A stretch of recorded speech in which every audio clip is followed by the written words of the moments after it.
Dolu körpüler karıştı yollar, şöhrete yardımda gelebilmedim.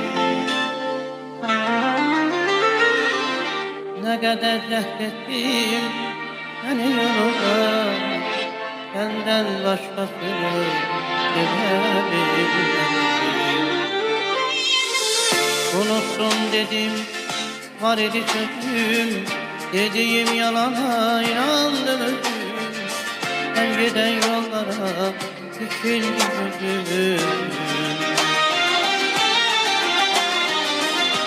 Senden başkasını sevebilmedim. Gönlümü yasın gelip gidene, kalbimi verdim kadir bilene.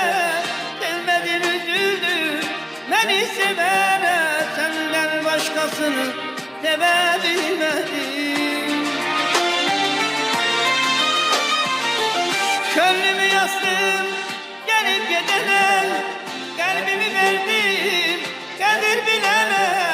Sevmedim üzüldüm beni sevene, senden başkasını sevebilmedim. Senden başkasını sevebilmedim.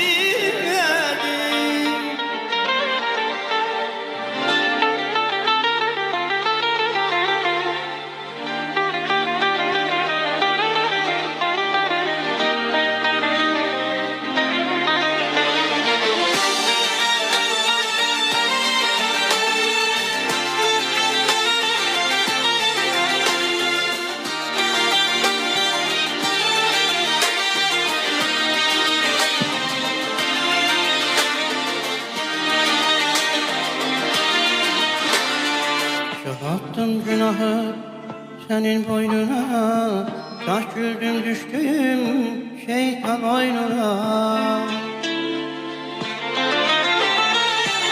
Sığındım keskin yollar boynuna, senden başkasını sevebilmedim.